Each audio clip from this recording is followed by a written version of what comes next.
El que está para ti te da la mano, defiende los derechos de cada ser humano. Siempre contigo caminando a tu lado. Así es el defensor, así es. Amigo bueno y pleno, Así es el defensor del pueblo. Así es. El que educa y da orientación. Así es el defensor Del pueblo. Estamos aquí en nuestro programa, así es, el defensor del pueblo de la República Dominicana. En la tarde de hoy nos acompaña el licenciado Roberto Carlos Quiroz Canela, nuestro querido Roberto Quiroz, quien es el primer suplente del defensor del pueblo, con quien vamos a conversar sobre los derechos y prerrogativas. Vamos a hablar de la diferencia entre derecho y prerrogativa también, de las víctimas, sobre todo en el proceso penal.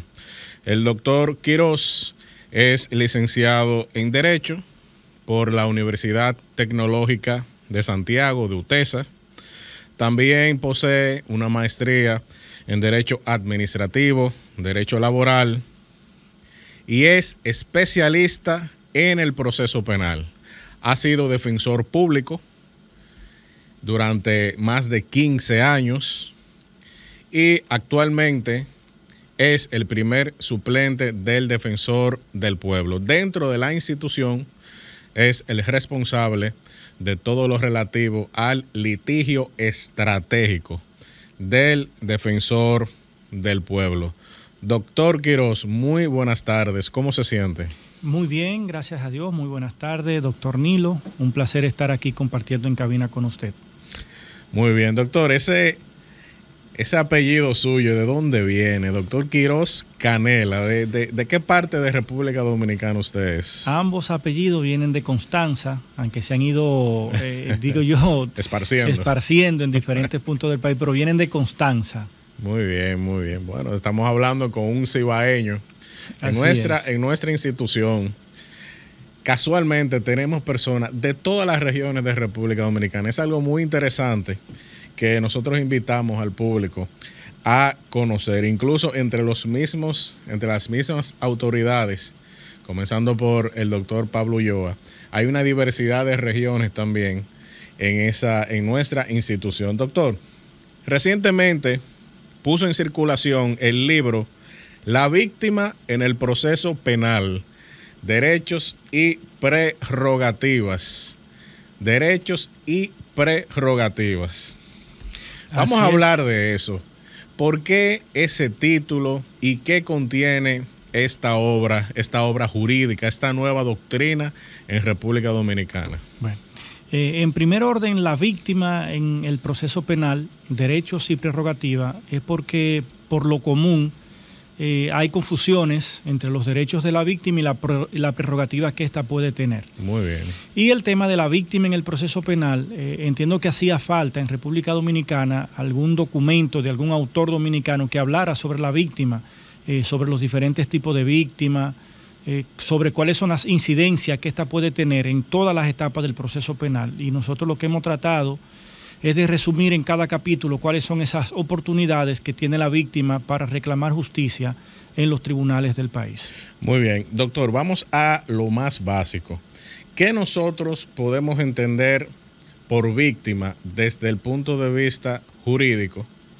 ¿Y cuál es la diferencia, porque lo menciona aquí en su libro, entre un derecho y una prerrogativa? Se lo pregunto porque tanto en la doctrina, es decir, en las obras de derecho, como en algunas leyes, a veces parece que hay una confusión entre un derecho que yo tengo y una prerrogativa que yo tenga, y en muchas ocasiones se trata como sinónimos, cuando en realidad no es así. Así es. Bien, en primer orden, el concepto de víctima es toda persona que ha resultado con algún daño producto, en este caso, de un hecho penal.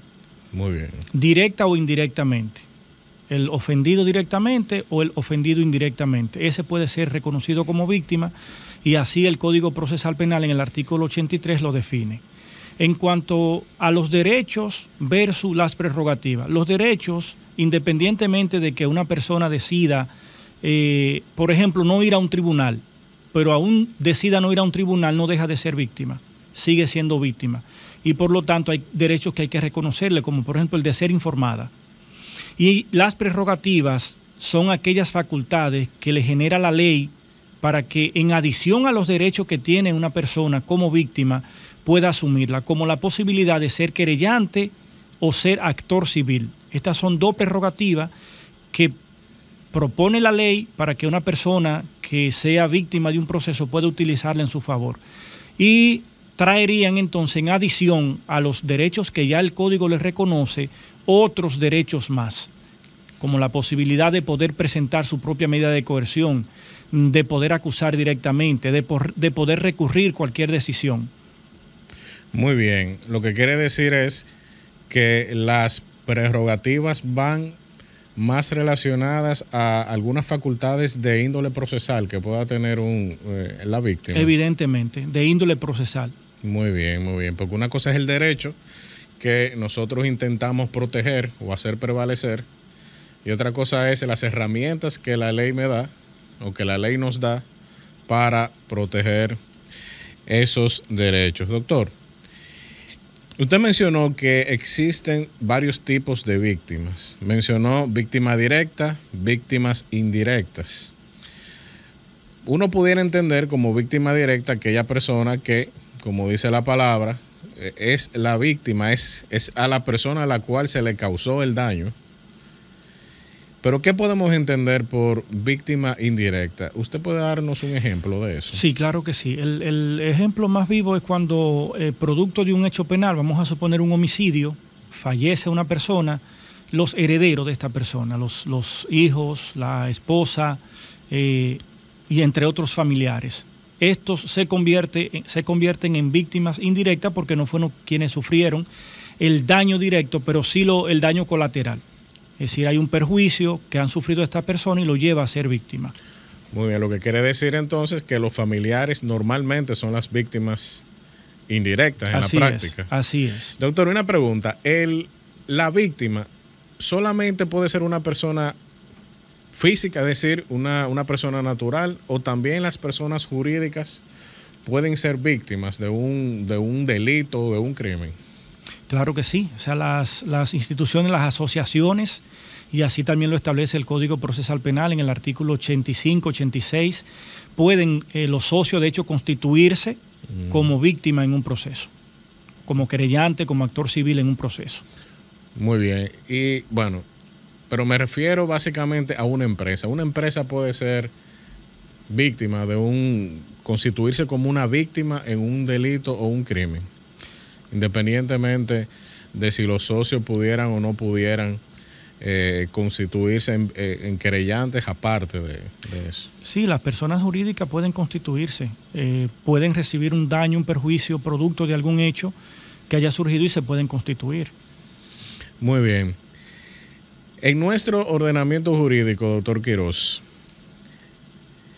existe la posibilidad, como hay en otros países, que por ejemplo en España se le llama la acción popular,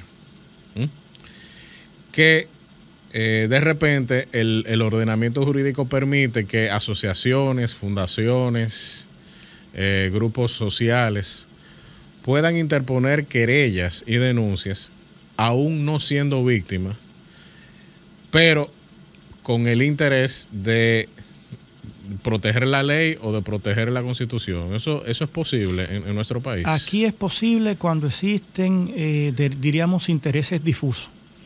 La posibilidad de que asociaciones se puedan constituir en favor de mayorías de víctimas o de grupos, por decir. Artículo 53 del Código Procesal Penal permite que hayan asociaciones que se puedan constituir en ese sentido. ¿El caso del medio ambiente sería un ejemplo de eso? Pudiera ser caso de medio ambiente, caso de transporte, ese tipo de casos donde se generan esos derechos difusos.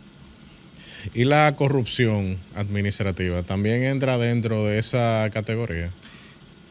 Mira, el tema de la corrupción administrativa y que el artículo 85 prevé la posibilidad de que cualquier persona pueda denunciar a un funcionario que en sus funciones se entiende que ha cometido algún tipo de ilícito, principalmente lo que tiene que ver con la corrupción, también dentro de ello pudiera permitirse que asociaciones, y aquí ha sucedido.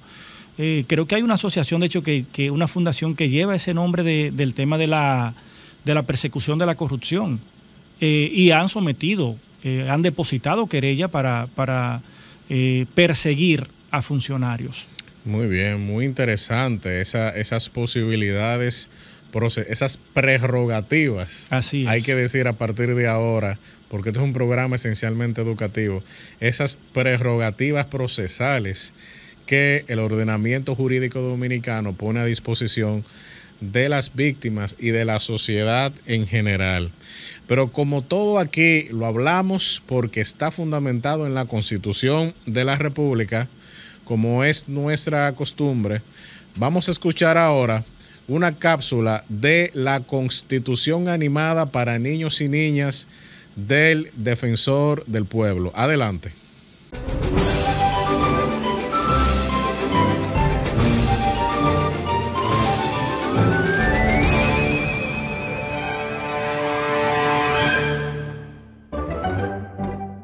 El Poder Ejecutivo. El Poder Ejecutivo está representado por el Presidente de la República Dominicana. Es el jefe del Estado y del Gobierno. Es elegido junto al Vicepresidente cada 4 años por la población dominicana mayor de edad, mediante el voto libre y secreto. ¿Qué hace el Presidente? Algunas de las cosas que hace el Presidente de la República son: preside los actos solemnes de la Nación. Promulga y hace pública las leyes del Congreso Nacional. Es la autoridad suprema de las Fuerzas Armadas, la Policía Nacional y los demás cuerpos de seguridad del Estado. Garantiza la defensa de la nación, protegiendo las zonas terrestres, marítimas y aéreas. Sucesión presidencial. Si el presidente está ausente, es sustituido por él o la vicepresidenta. En el caso de que ambos estén ausentes, el presidente de la Suprema Corte de Justicia asume el cargo. ¿Quiénes ayudan al presidente? Los ministerios públicos especializados en diferentes áreas. Todos los ministerios están dirigidos por un ministro y un viceministro. La administración pública. Para trabajar en la administración pública, las personas deben de destacarse por su eficacia y seriedad. Así concluimos este episodio sobre el Poder Ejecutivo. La Constitución de la República establece en su artículo 3 que el gobierno de la nación es esencialmente civil, republicano, democrático y representativo, que se divide en poder legislativo, poder ejecutivo y poder judicial, que estos 3 poderes son independientes en el ejercicio de sus respectivas funciones, que sus encargados son responsables y no pueden delegar sus atribuciones, las cuales son únicamente las determinadas por la Constitución y las leyes. Y cuando nos referimos a un gobierno republicano, es que no solo hemos optado por un gobierno del pueblo, por el pueblo y para el pueblo, sino que hemos optado también por establecer un gobierno de leyes frente al poder ejercido mediante decisiones impredecibles, antojadizas y arbitrarias de una persona o un grupo selecto de personas. A esto le llamamos el imperio de la ley. Un imperio de la ley que se constituye en la piedra angular sobre la cual se sustenta la legitimidad de nuestro ordenamiento jurídico y político. Por eso es que debemos tener claro que no todo lo que llamamos Estado, como organización jurídica de una o varias naciones, se puede llamar Estado de Derecho. Reiteramos, no todo Estado es un Estado de Derecho.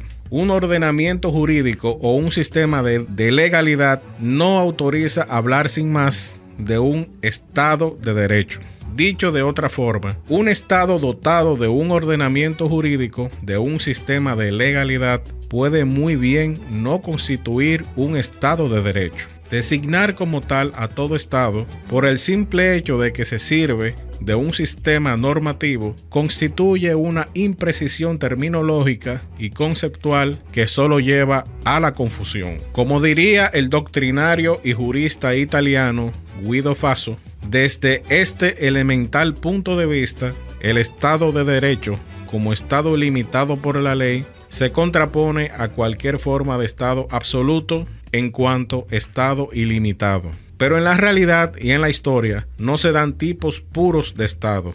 Ni el Estado totalmente ilimitado y absoluto, ni el Estado perfecta, puntual y exactamente limitado. Lo que se da es una escala gradual de limitación. La cuestión entonces radica en saber a partir de qué momento, es decir, a partir de qué condiciones el grado de limitación existente autoriza a hablar de Estado de Derecho. En síntesis, un Estado sometido a una insuficiente limitación se denomina absoluto, pero una excesiva limitación significa, por otro lado, la negación y la real inexistencia del Estado. Se trata pues de una cuestión de límites. El Estado de Derecho existe cuando se instaura el imperio de la ley, es decir, cuando se crean las instituciones y mecanismos necesarios y adecuados para garantizar la igualdad de todos y todas ante el imperio de la ley.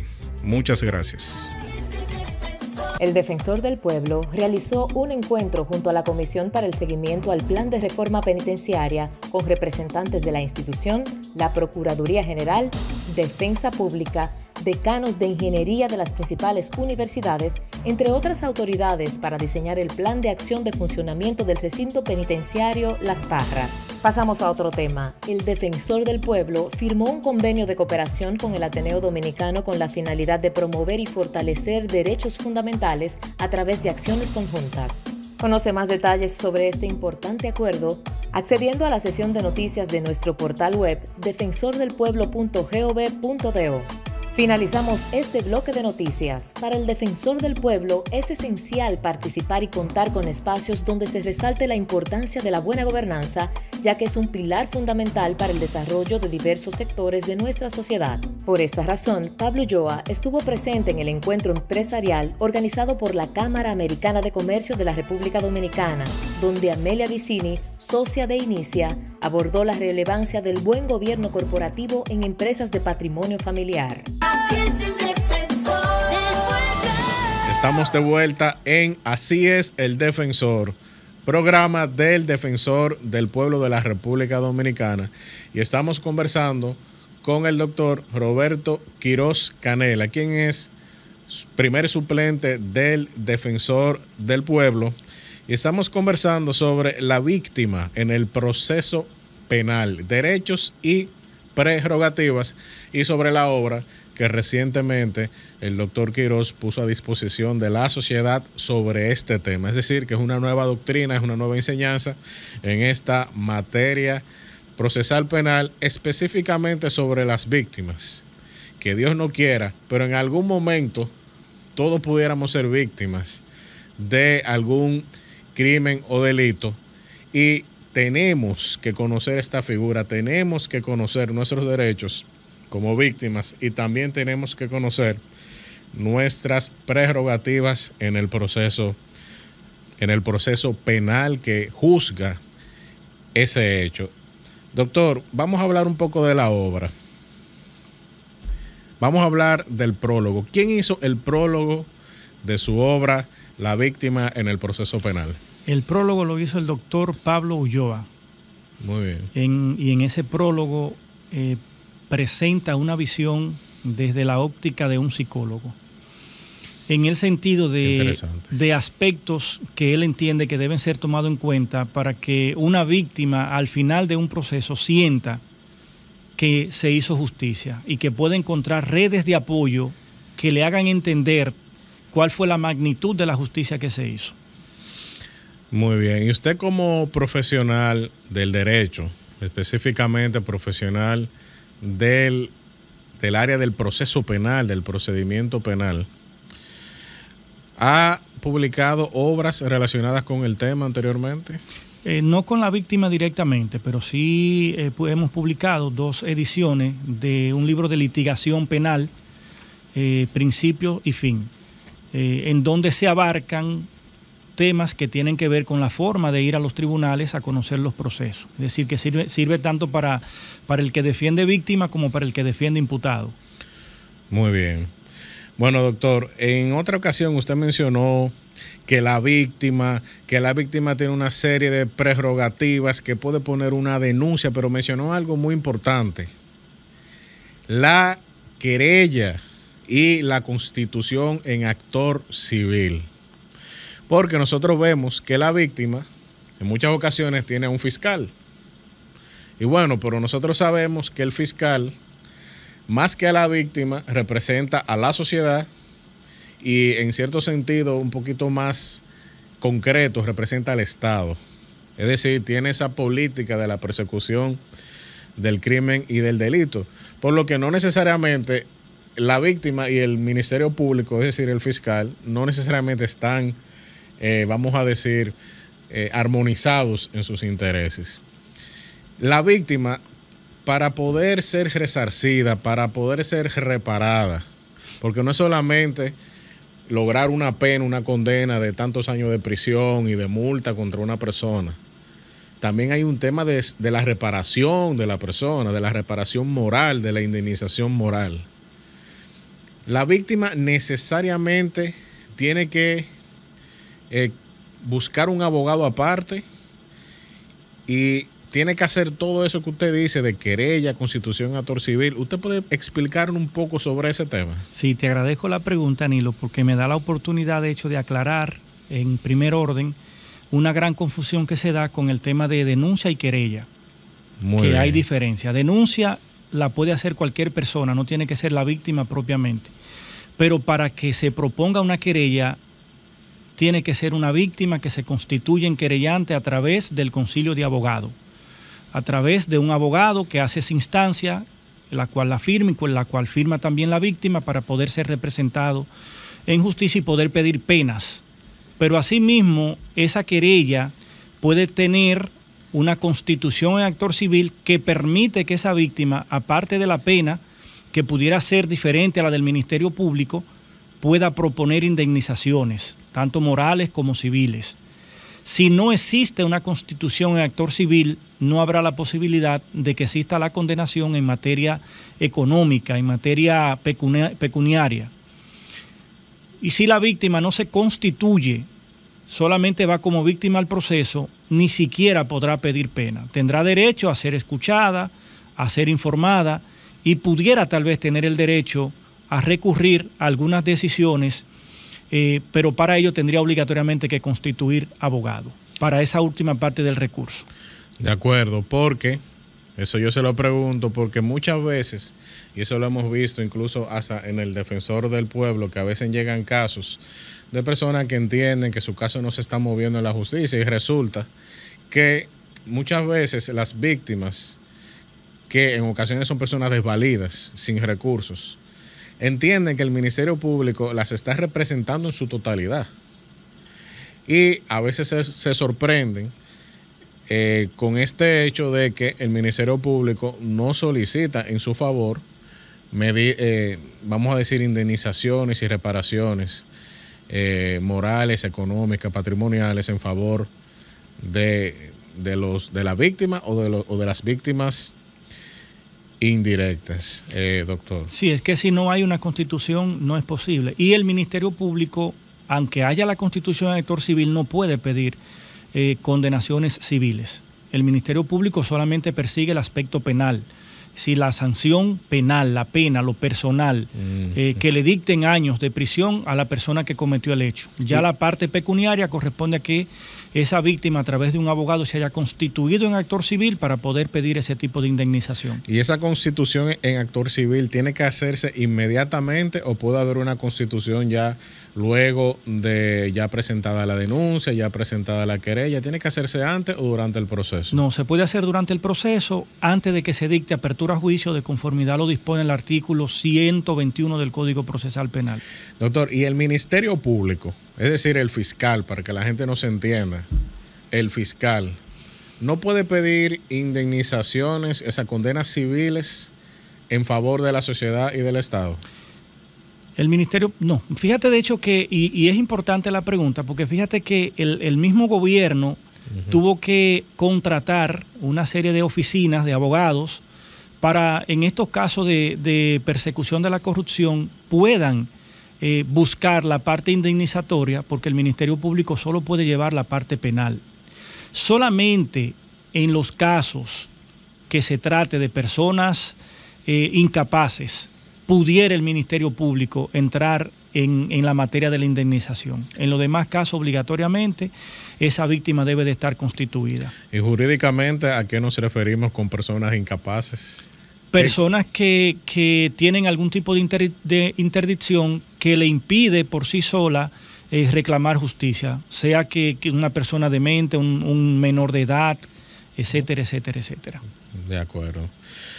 Doctor, el Código Procesal Penal es muy interesante en cuanto a algunos aspectos de las acciones penales, es decir, de la naturaleza de algunos tipos de persecución penal. Entonces, a veces vemos que en algunos participa el fiscal, en otros el fiscal participa pero no tiene una voz cantante, y en otros procesos penales el fiscal ni siquiera participa. Incluso hay diferentes tribunales, hay algunos tribunales que son de 3 jueces. Nosotros lo podemos ver en la televisión o cuando vamos al Palacio de Justicia vemos un tribunal colegiado, pero también vemos que hay tribunales penales que son de una sola persona, es decir, de un solo juez. ¿Cuáles son esas diferencias y por qué se dan esas diferencias? Bien, el Código Procesal Penal del artículo 29 al 33 contempla la parte que tiene que ver con las acciones. La primera es la acción pública, que esta es indelegable y que el Ministerio Público está obligado a perseguir todo caso de acción pública desde que se entera. Aún la víctima decida no participar, el Ministerio Público tiene que continuar con el proceso. Por eso ven que temas de violación de menores de edad, temas, por ejemplo, de violencia intrafamiliar, la gente dice, pero la víctima desistió. Es que el Ministerio Público está obligado a proseguir con esa acción. Está en el 31 la acción pública a instancia privada, que esta, tal y como usted dice, si esa víctima desiste, el Ministerio Público no puede hacer nada. Solo puede continuar si la instancia se mantiene, esa denuncia, esa querella.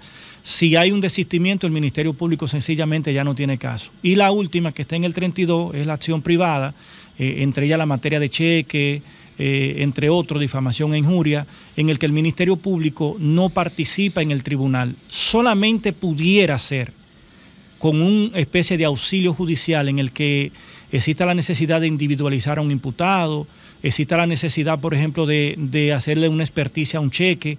El Ministerio Público en ese caso pudiera prestar el auxilio, pero no obligatoriamente una participación en el tribunal.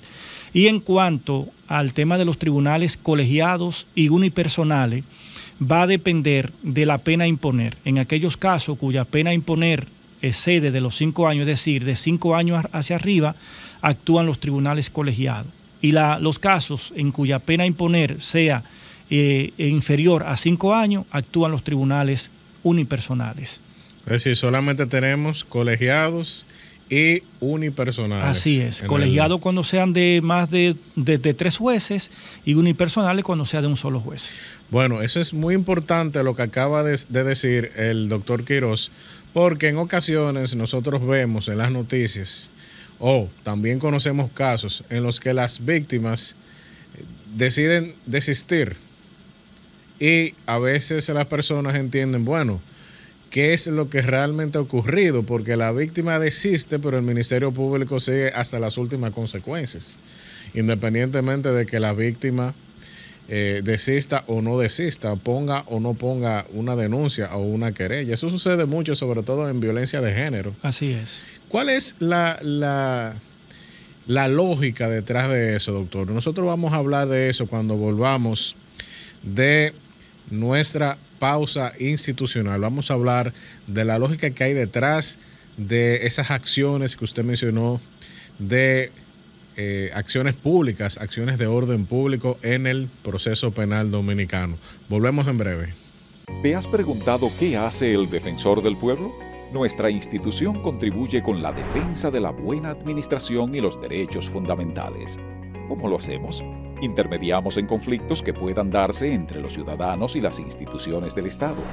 Vigilamos y supervisamos las actuaciones ilegales arbitrarias o erróneas de las instituciones y funcionarios del Estado.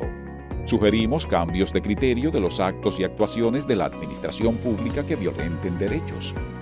Promovemos y educamos a la sociedad en derechos humanos y fundamentales y accionamos en amparo de los derechos de las personas e intereses colectivos y difusos. Entérate de esto y mucho más en nuestra página web www.defensordelpueblo.gov.do. Teléfono 809-381-4777. Síguenos en Facebook, Twitter e Instagram a través de @defensorrd.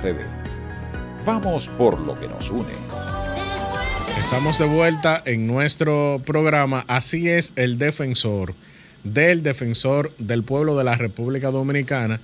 Y estamos conversando y compartiendo con el doctor Roberto Quirós Canela, quien es el primer suplente del defensor del pueblo y autor de la obra La víctima en el proceso penal. Y estamos hablando de los derechos y las prerrogativas de las víctimas en el procedimiento penal dominicano. Doctor, antes de nosotros ir a la pausa, estábamos conversando sobre los diferentes tipos de acciones penales, cuál es la participación de la Fiscalía en esas distintas acciones penales y cuáles son los jueces competentes o con la facultad de juzgar esos crímenes y delitos.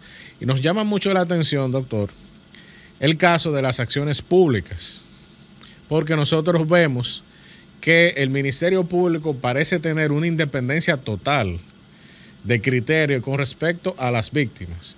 Y se dan situaciones en las que las víctimas por X o Y razón desisten, pero el Ministerio Público sigue con su labor, sigue con su trabajo hasta las últimas consecuencias. ¿Por qué eso es así? ¿Cuál es la lógica detrás, la filosofía jurídica detrás de eso? Bueno, dentro de la persecución que ejerce el Ministerio Público, hay un efecto que se da y es el de la prevención del delito.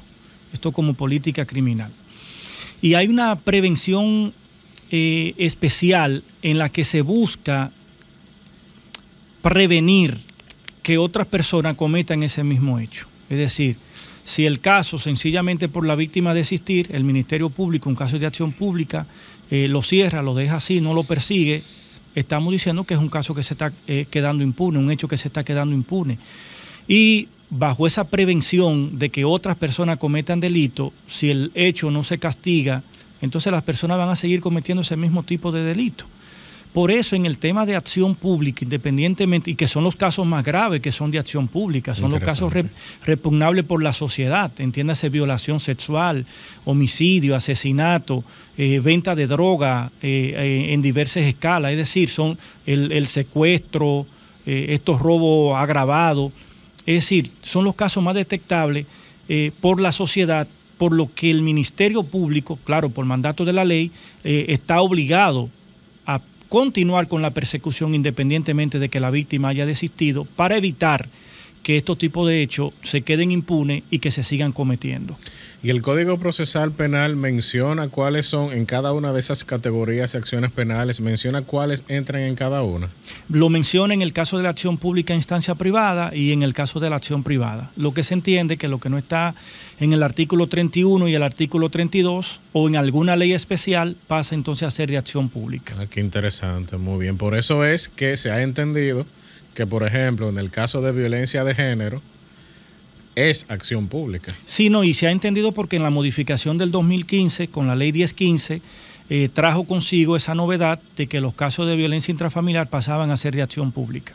Muy bien, muy bien. Bueno, estamos hablando básicamente de la ley 2497 del año 1997. De esa ley, pero con la modificación que se le hizo al procesal penal en el 2015, se instituyó el tema de la acción pública en materia de violencia intrafamiliar, específicamente la ley que usted menciona, que es importante aclarar, y esta es también una aclaración atrevida, que mucha gente entiende que esta ley es de protección a la mujer, y esta ley es de violencia intrafamiliar, donde puede ser tanto perseguido la mujer como el hombre.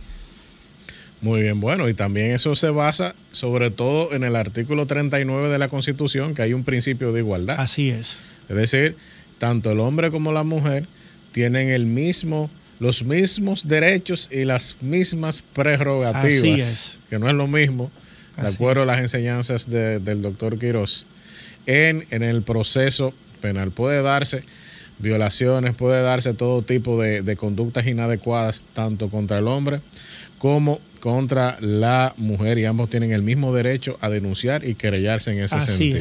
así Muy es. bien. Doctor, nosotros vemos en el proceso penal que el Estado y la sociedad tienen un representante, y ese es el fiscal o la fiscal, el Ministerio Público presente en el proceso, que son aquellos, para que nos entiendan, que tienen la toga con la franja azul, con la borla azul.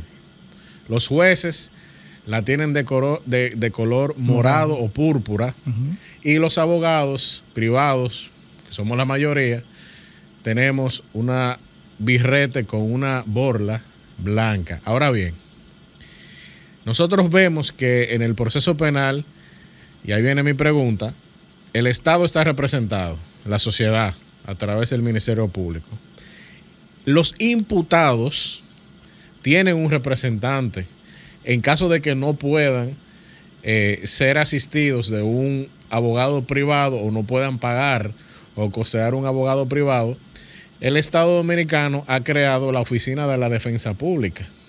Es decir, ya tenemos dos. El Estado y la sociedad están representados por el Ministerio Público. El imputado tiene su abogado, que puede ser un abogado privado, pero tiene una institución que también le puede asistir por derecho constitucional, porque todos tienen derecho a la defensa, todos nosotros tenemos derecho a la defensa, a través de la Oficina de la Defensa Pública. ¿Y la víctima? En República Dominicana, ¿tenemos o no tenemos una institución que auxilie a las víctimas? Si digo que no existe, pudiera estar pecando de mentiroso, pero el proyecto que hay de apoyo en materia legal a las víctimas es muy mínimo, que es el conocido Releví. Releví. Sí, que es un grupo de abogados. Actualmente hay 44 abogados que en diversas provincias, entiéndase San Pedro, provincia de Santo Domingo, Distrito Nacional, y San Francisco de Macorís y Santiago, dan servicio. 44 abogados para representar a cientos y cientos y cientos de víctimas. Quiere decir que no dan abasto. 44 abogados para una población de 10 millones de habitantes. Prácticamente. Quiere decir que no dan abasto. Y asimismo, como usted ha mencionado, la defensa pública, que sí está esparcida a nivel nacional, creo que la defensa pública está en las 30 y pico de provincias, tiene una oficina de defensa pública con abogados tecnificados, altamente calificados, que cualquiera, si fuera imputado, quisiera tener un defensor público. Tenemos un ejemplo aquí de que usted fue, precisamente usted fue defensor público durante una buena cantidad de años. Así es. Sin embargo, en el caso de la víctima, y no digo que los que estén prestando el servicio sean malos abogados, pero por cúmulo de trabajo no pueden dar un buen servicio. Y fíjese que la misma Constitución dispone que exista una representación de víctimas al mismo nivel de los defensores públicos, pero no hay una ley que ampare ese proyecto. Hay una resolución, pero no una ley que ampare ese proyecto. ¿Y esa resolución quién la emitió? ¿De dónde La viene esa Procuraduría resolución? General de la República. Ah, bueno, entonces el organismo también depende de la Procuraduría. Así es. Pero son proyectos porque, por ejemplo, Defensa Pública nació del Poder Judicial, de la Suprema Corte de Justicia, con la resolución 512 en el 2003. Y posteriormente en el 2004 tuvo su ley y en el 2009 se independizó. Es decir que si hubiese habido tal vez voluntad desde hace unos 10, 12, 13 años que comenzó el Releví, al día de hoy pudo ya ser una institución totalmente independiente, pero hay un vacío legislativo. O sea, no existe una institución amparada en una ley que pueda representar de manera igualitaria, a pesar de que el mismo código dice la víctima puede estar representada por la misma cantidad de abogados que el imputado, pero la víctima tiene que pagar su abogado. El imputado puede tener un defensor público. Bueno, doctor, y aprovechando que usted está aquí, vamos a abordar brevemente un tema que nosotros normalmente tratamos en este programa, y es en la jurisdicción contenciosa administrativa. Es decir, en la jurisdicción contenciosa administrativa, en el Tribunal Superior Administrativo, el Estado siempre está representado. Así es. Siempre tiene al Procurador General Administrativo presente. La institución pública también tiene al consultor jurídico o los abogados de la institución, lo tiene presente ahí también. Y también, en ocasiones, la institución pública sometida también contrata abogados. Y en muchas ocasiones, una sola persona, es decir, una sola institución pública, tiene hasta 3 abogados en un proceso contencioso administrativo. Y la víctima en el proceso administrativo no tiene tampoco quien le escriba, como dice, como aquella hora de el coronel no tiene quien le escriba. Sí, de García Márquez. De García Márquez. Así es. Tampoco tiene quien le escriba en el proceso administrativo también. Y muchas veces, si no es porque un abogado le hace el favor Así es. de presentar algún tipo de acción, se quedan prácticamente sin que se le haga justicia. Eso es lamentable. A pesar de que este es un tema un poco espinoso, porque cuando uno habla de estos temas de representación gratuita, los abogados dicen que de qué van a comer ellos. Pero yo digo que siempre que un abogado se tecnifica, se cualifica, se prepara, siempre va a tener cliente. Y los desamparados necesitan, o las personas desposeídas del aspecto económico principalmente, necesitan que también se haga justicia. Y creo que no estaría mal que se creen abogados que puedan representar a esta persona para que puedan orientarlo, porque muchas veces hay víctimas que por una falta de orientación cometen errores y entonces en su proceso no se hace justicia. Así es. Bueno, vamos a seguir conversando sobre los derechos y prerrogativas de las víctimas. Adelante. El medio ambiente realmente es un activo para todas las naciones, pero lastimosamente algunos seres humanos no pensamos que el medio ambiente no nos pertenece, más que todo que somos parte del medio ambiente. Nuestra Constitución dominicana lo plantea de manera clara y a través de mi experiencia como defensor del pueblo he hablado en el día de hoy sobre las 4 principales amenazas que en América Latina tenemos frente al medio ambiente. Como bien dije, pensando en República Dominicana, la deforestación, el tráfico ilegal de la fauna, minería ilegal y los cultivos ilícitos, tenemos en ellos los grandes retos que nos pueden llevar a lo que los medioambientalistas llaman el punto de no retorno o el tipping point. De igual manera, vi realmente 2 experiencias que son de éxitos, que me encantaría implementarla en mi República Dominicana. Estas son el carbono azul y una gran experiencia sobre meliponicultura. Pero sí existe algo que no nos une, no puede ser el medio ambiente. Todos somos parte de ellos y necesitamos de él para la estabilidad del planeta y sobre todo para la seguridad alimentaria de República Dominicana.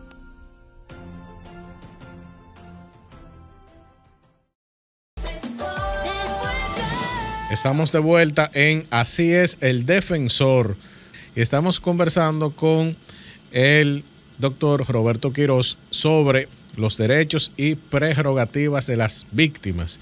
Y ya hemos visto que en República Dominicana al día de hoy no se ha desarrollado de una forma adecuada, aunque sí hay antecedentes, ya sí hay precedentes por parte de la Procuraduría General de la República para defender los intereses de las víctimas, porque ya hemos visto que el Estado, la sociedad y los imputados tienen sus instituciones debidamente establecidas. Doctor, ¿eso quiere decir que en República Dominicana necesitamos una ley, una norma que desarrolle los derechos y prerrogativas de las víctimas, por lo menos en el ámbito penal?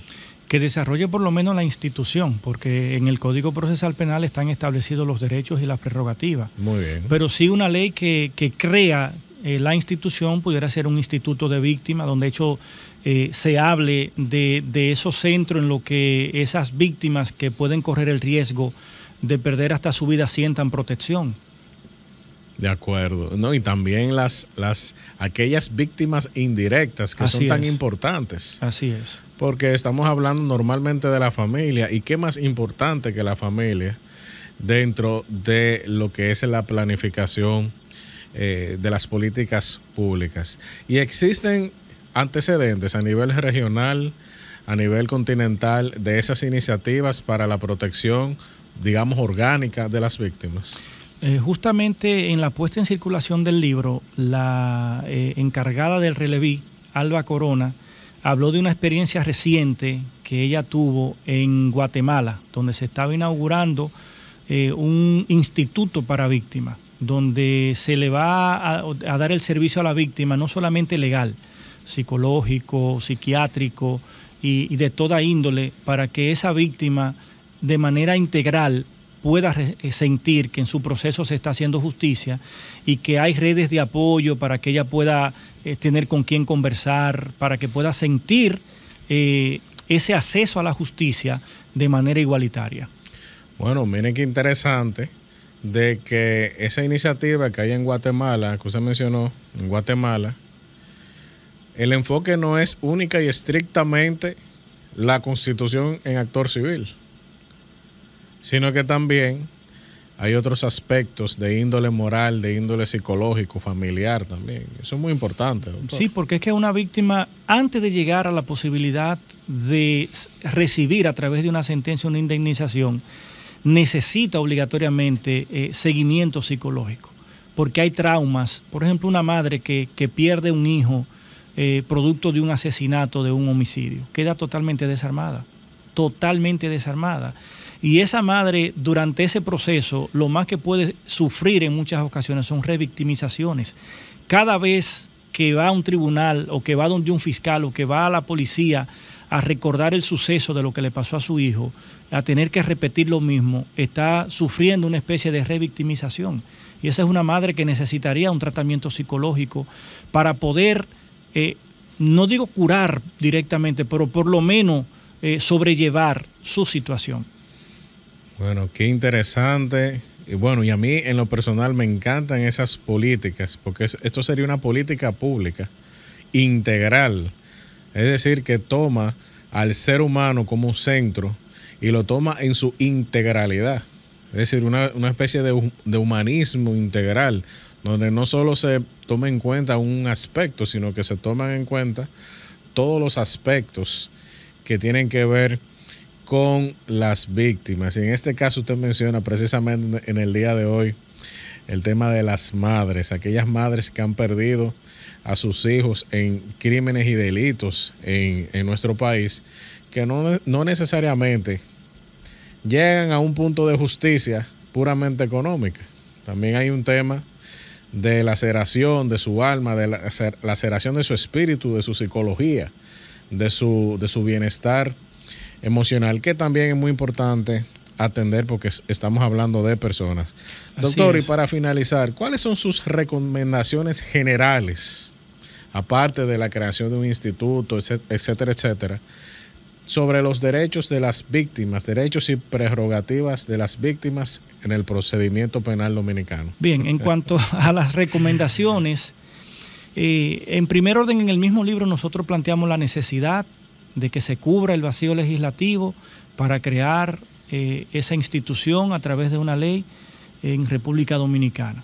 Pero por demás, y en lo que llega a esa ley, hago recomendaciones directas a los actores principales, fiscales, jueces, abogados, que tienen ese deber de representar o de asistir a una víctima, que se preocupen por no revictimizarla. Revictimizarla hasta con el trato, porque muchas veces una persona va a justicia y la sientan ahí, que pasa el día entero y en la tardecita se suspende la audiencia, pero nadie sale a explicarle. Tal vez lo único que le dicen, mira, se suspendió para tal día, sin decirle por qué se suspendió. Sin decirle o sin preguntarle cuáles fueron los sacrificios que esa persona tuvo ese día para poder ir a justicia. Sin preguntarle si tiene trabajo, si tuvo con qué cubrir el pasaje ese día. Es un sinnúmero de cosas que se dan hasta que llega un momento que esa persona se cansa y deja de ir al proceso. Luego solo le queda decir que la justicia se vendió. Pero Ese decir que la justicia se vendió fue por una falta de orientación para que ella pudiera preocuparse en darle seguimiento a ese proceso. Y son recomendaciones que nosotros hacemos buscando que en lo inmediato fiscales, jueces, abogados puedan instruir a la víctima, puedan orientarle, puedan asesorarle de manera real de lo que es el proceso. Hemos visto víctimas que en un proceso de un homicidio cuya posible pena a imponer es hasta los 20 años, pero la víctima quiere que sean 30 años. 30 años, y cuando escucha que el tribunal dicta una pena de 20 años, comienza a vociferar que los jueces se vendieron, porque quería una pena de 30 años, pero tal vez nadie le explicó que en ese proceso no procedía una pena de 30 años, que la que procedía era la de 20 años. Y dirán, bueno, pero tenían que ponerle los 30 años porque le mataron a su hijo. Sí, pero había que orientar a esa señora para que entendiera cómo funciona el proceso penal en República Dominicana, cómo están diseñadas las leyes de República Dominicana. Entonces son de las cosas que nosotros proponemos para que las víctimas al final, no solamente en cuanto a lo que puedan ver, sino en cuanto a lo que necesitan saber. Muy bien, bueno, y como todos nuestros invitados que vienen aquí, les prometemos que en otra ocasión vamos a seguir profundizando sobre el tema de los derechos y las prerrogativas de las víctimas, sobre todo en el proceso penal. Nos vemos el próximo domingo. Así es. El que está para ti te da la mano, deje los derechos de cada ser humano, siempre contigo caminando a tu lado. Así es el defensor, así es, Amigo bueno y pleno, así es el defensor del pueblo, Así es. el que educa y da orientación, así es el defensor del pueblo. Si no pudiste sintonizar, Así es el Defensor, en vivo los domingos por Sol 106.5 FM, te invitamos a que visites nuestro canal de YouTube Defensor del Pueblo. Cada lunes subimos nuestro programa radial al canal del Defensor del Pueblo. No te lo pierdas, suscríbete, activa la campanita, dale me gusta y comparte.